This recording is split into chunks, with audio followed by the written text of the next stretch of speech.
रवीचे बाबा यांची भूमिका करत आहे. नमस्कार, मी इरम. मी अमिनाची भूमिका करत आहे. नमस्कार, मी शिवराज. मी अमिनाचे दादूची भूमिका करत आहे. नमस्कार, मी आरव. मी सुरेशची भूमिका करत आहे. नमस्कार, मी आहे. मी राजेशची भूमिका करत आहे. नमस्कार, मी फिजा. मी राजश्रीची भूमिका करत आहे. नमस्कार, मी यश. मी रवीची भूमिका करत आहे. नमस्कार, मी रक्षा. मी सोपांची काकू भूमिका याची करत आहे. मे महिन्याच्या सुट्टीतला रविवार दुपारचं जेवण आटपून मुलं खेळायला बाहेर पडली. मैदानावर पोचताच तोवर चंदूची आई त्याला बोलवायला आली.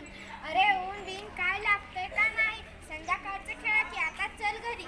येतो येतो म्हणून चंदू खेळतच राहिला. पाठोपाठ संध्याची आई आली. अगं किती तापले बघ, वाळू पगळले असं वाटतंय. 5 नंतर खेळा की.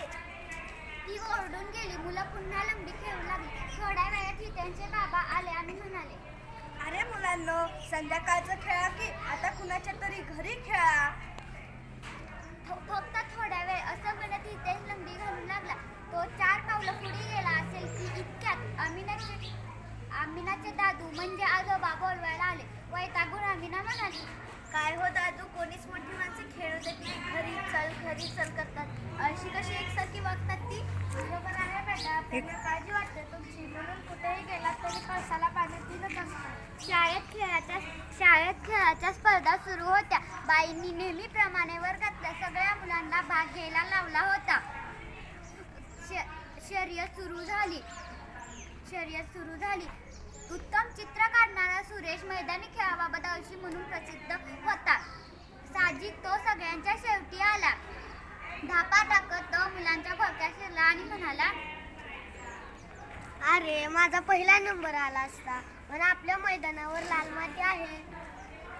अरे मी जोरात धावलो असतो तर माझे पांढरे शुभ्र बूट मळले असते, म्हणून मी जोरात हळू धावलो.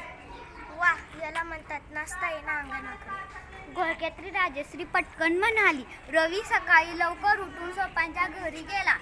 कालच सोपांच्या घरची म्हैस व्याळी होती, म्हणून कवच खायला मिळेल असा रवीचा अंदाज होता.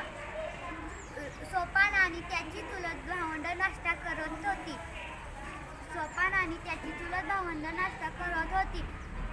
सोपानची काकू त्याला म्हणाली, रवी चल रे, तू पण ये